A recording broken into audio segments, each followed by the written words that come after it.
बिस्मिल्लाहिर्रहमानिर्रहीम। अस्सलाम वालेकुम। मैं इमरान अफजल राजा आपको वेलकम करता हूं आपके अपने डिजिटल चैनल पर। आपके ट्वीट से, आपकी बातों से, आपके लहजे से पता चलता है कि आप सब लोग बहुत ज़्यादा गुस्से में हैं। गुस्से में होने की बात बनती भी है।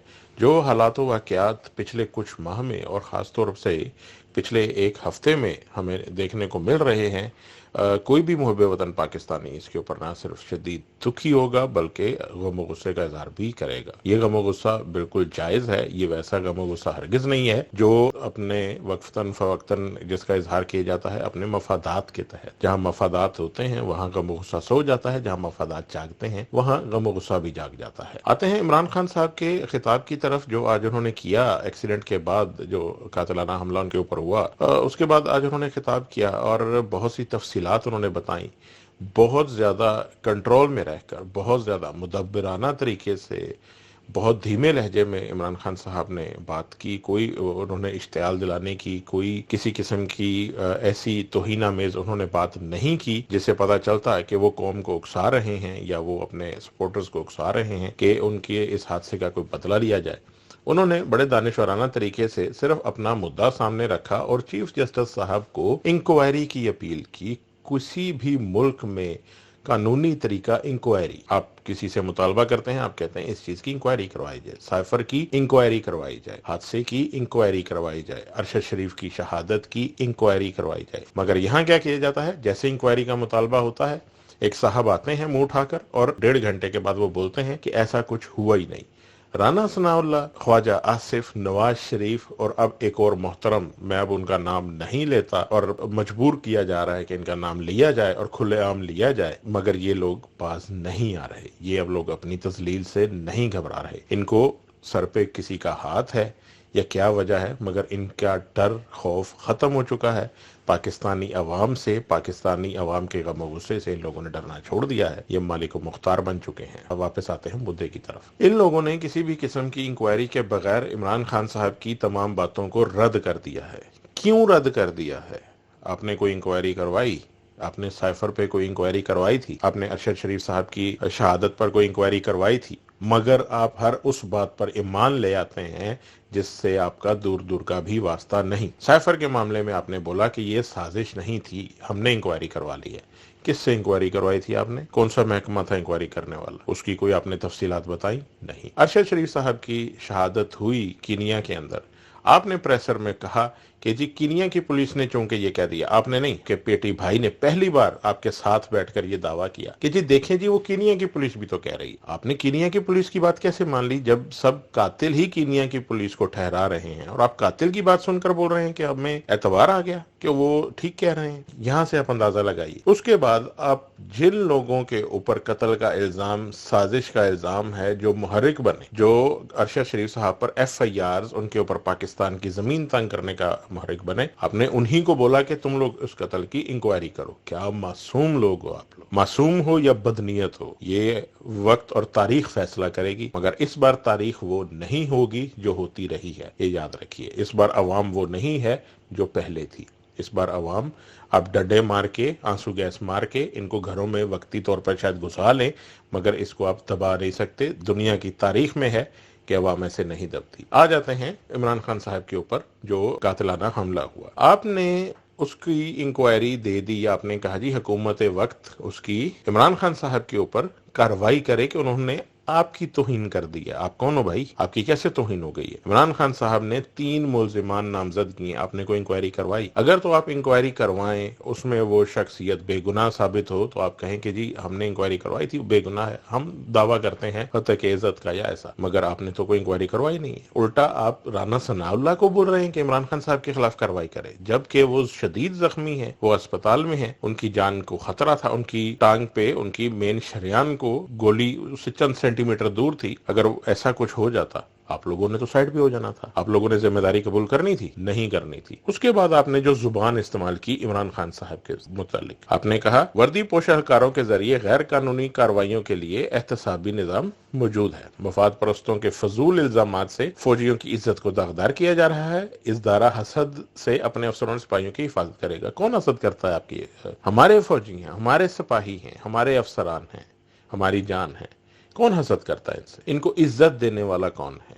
ان کو مان دینے والا کون ہے؟ پاکستان کی عوام ہے۔ تو حسد کون کرتا ہے ان سے؟ آپ کس دنیا میں جی رہے ہیں؟ اگلی بات، میڈیا کو جاری بیان میں آئی ایس پی آر نے کہا کہ پاکستان کی فوج انتہائی پیشہ ور اور نظم و ضبط کی حامل تنظیم ہے۔ پاک فوج کا ایک مضبوط اور انتہائی مؤثر اندرونی احتسابی نظام ہے۔ دیکھیے، جب بھی کسی ادارے پر کوئی شکایت ہوتی ہے تو وہ خود اپنی تحقیقات نہیں کرتا، اس کے لیے ایک غیر جانبدار مؤثر ایک باڈی بنائی جاتی ہے جو اس کی انکوائری کرتی ہے۔ آپ خود ہی اپنے الزامات کی انکوائری اپنے اوپر کریں گے، جیسے شہباز شریف نے اپنے ٹی ٹی کیسز کی انکوائری کی، جیسے رانا ثناء اللہ نے اپنے نام ان سارے کیسز سے خود اپنے ہاتھوں سے نکالے، کیونکہ وہ اسی ایف آئی اے کا سربراہ بن چکا تھا جس ایف آئی اے میں اس کے خلاف کیسز تھے۔ اور اب آپ بھی اپنے افسر کی انکوائری آپ خود کریں گے اور آپ اس کو کلین چٹ دیں گے، حالانکہ آپ نے ایسی کوئی زحمت نہیں کی، ایسی کوئی انکوائری نہیں ہوئی۔ پھر بھی اگر ایسا کر لیا جاتا، ایسی انکوائری کر لی جاتی، آپ کی طرف سے خوش آمدید کہا جاتا کہ ٹھیک ہے، آپ کے الزامات ہم اس کی انکوائری کرواتے ہیں، آپ کی عزت میں اضافہ ہوتا۔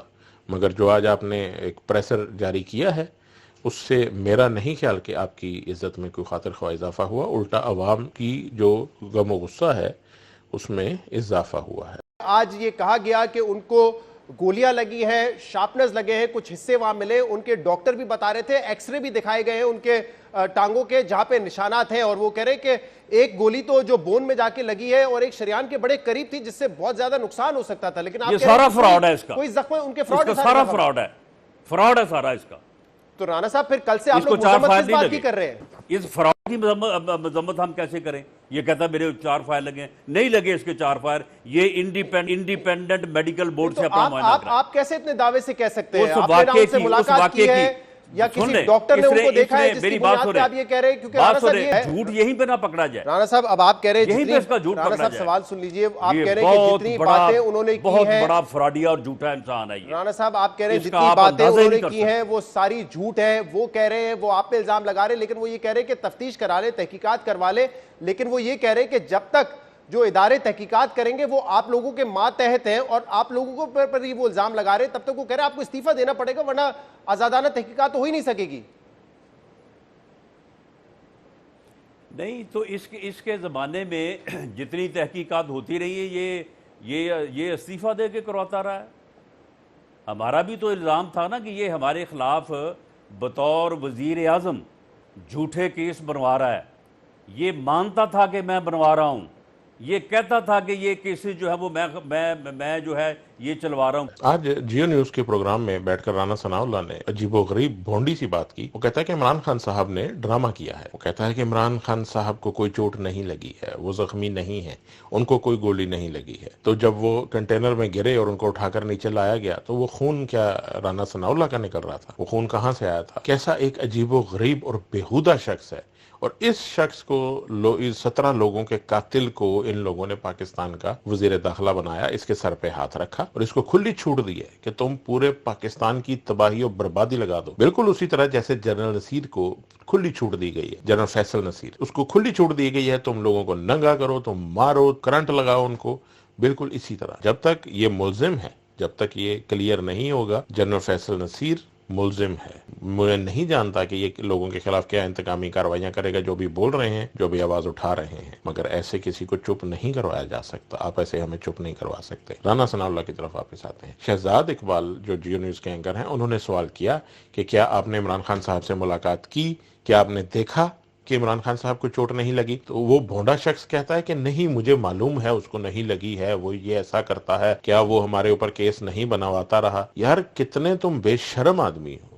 میں آپ کو ایک بات بتاؤں، رانا ثناء اللہ جب بات کر رہا ہوتا ہے نا تو اس کو بندے کا دل کرتا ہے کہ اس کو بولے اوے بکواس بند کر، اس کو یہ نہیں بولتے کہ آپ خاموش ہو جائیں اور میری بات سنیں، اس کو بولے بندہ بکواس بند کر اور ہماری بات سن، پھر اس کو بندہ جواب دے کہ الو کے پٹھے تمہارے کیسز زرداری دور میں بنے تھے، تم لوگوں نے زرداری پر کیسز بنوائے تھے، عمران خان نے تم پہ سوائے ایک وہ ٹی ٹی کے شہباز شریف کے جو ٹی ٹی کیسز اس دور میں پکڑے گئے تھے، کوئی ایک بھی کیس عمران خان نے نہیں بنوایا تھا۔ تو تم کیسے کہتے ہو کہ عمران خان نے تم پر کیس بنوائے، اور تم کیسے اپنے اوپر ہونے والی انکوائریز کے تم خود سربراہ بن سکتے ہو؟ ایف آئی اے کا ادارہ تمہارے انڈر ہے، تمہارے خلاف کارروائی کون کرے گا؟ عجیب آدمی ہے، بیہودہ شخص۔ اور اینکر نے بار بار ان کو ٹوکا کہ آپ غلط بات پر، وہ بات سنتا نہیں، خاموش نہیں ہوتا ہے۔ اوپر سے جیو نیوز نے تو اپنا بہنوئی بنا کر اس کو بٹھایا اپنے دار ہر پروگرام میں، شاہ زیب خان زادہ رانا ثناء اللہ، हामिद मीर राना सनाउल्लाह, सलीम साफी राना सनाउल्लाह, यानी कितनी तुम लोगों ने अपनी बाजियां ब्याई हुई हैं इसके। तो बात असल में ये है, जब तक इंक्वायरी नहीं होगी आवाज उठती रहेगी, आपको इंक्वायरी करवानी पड़ेगी। इस तरह के बेहुदा और भोंडे बयान देकर आप सफाई नहीं ले सकते। आप अपनी इज्जत गवा रहे हैं और आपको कोई डर नहीं है कि आप अपनी इज्जत गवा रहे हैं। यहाँ पर एक गलती जरूर हुई, पीटीआई का इंतहाई नरम रवैया, उसने इनको हलाशेरी दी है। ये लोग शेर हो चुके हैं, इनको पता है ये बंदे उठाएं, ये बंदों को मारें, ये बंदों को करंट लगाएं, इनका कोई कुछ नहीं बिगाड़ सकता, इनके खिलाफ कोई अदालत नहीं जा सकती, इनके खिलाफ कोई फैसला नहीं आएगा। ये शेर हो चुके हैं, इनको पता है। अब इन लोगों ने शुरुआत कर दी है। मैं आपको एक और वार्निंग दे रहा हूं, इन लोगों ने आजम स्वाति को उठाया, सेनेटर को उठाया, कल को ये कोई जज भी उठाएंगे, ये उसको भी करंट लगाएंगे, कल को ये उससे भी बड़े घर पे जाएंगे। हो सकता है कल को ये किसी सिटिंग वजीर आजम को उठा के उसको भी तशद्दुद का निशाना बनाए। मगर पीटीआई वालों को मैं वार्न कर रहा हूं कि ये अनकरीब इमरान खान साहब के ऊपर हाथ डालेंगे। इन लोगों को आपने शेयर कर दिया है, अब इनको पता है कि इनके खिलाफ कोई नहीं उठता। आप लोग घरों में बैठकर अपने मशवरे सलाह जारी रखिए। ये लोग आजम स्वाति, जमील फारूकी, मीडिया को मतलब इन्होंने उठा लिया, सेनेटर को इन्होंने उठा लिया, सैफुल्लाह न्याजी को इन्होंने उठा लिया। क्या हुआ? किसी ने क्या बिगाड़ लिया? आजम स्वाति साहब रोज सीख रहे हैं, चीफ जस्टिस का उसका वो तो पता नहीं इंसान है कि वो बुत है। मुझे लग रहा है वो मट्टी का पुतला है, उसको किसी की आवाज, कोई मुल्क के हालात उसको जाते ही नहीं है। बहरहाल छोड़ दीजिए, वो मेरे लिए तो वो इस वक्त मुखातिब करने के लायक नहीं है। मगर आप लोगों का यही रवैया रहा। इमरान खान साहब का नंबर आने वाला है। ये अगर उनको खत्म करने में, खुदा न खास्ता इनकी पूरी कोशिश थी इनको खत्म किया जाए, खत्म करने में नाकाम हो चुके हैं। ये इनको उठाएंगे, ये उनको गिरफ्तार करेंगे, ये उनको तशद्दुद का निशाना भी बनाएंगे। जो इन्होंने पैगामात दिए, इन्होंने सेनेटर आजम स्वाति साहब को पैगाम दिया, तो ये अनकरीब ये ऐसा करेंगे। क्यों? कि हम इनको मुंह तोड़ रद्द अमल नहीं दे सके। इनका पहली बार में ही शहबाज गिल के वक्त पर अगर इनका मुंह तोड़ा जाता तो दोबारा ये वाकयात हरगिज ना होते। अपना और अपने आसपास के लोगों का ख्याल रखिए। मैं आपसे इजाजत चाहता हूँ। पाकिस्तान जिंदाबाद। अस्सलाम वालेकुम।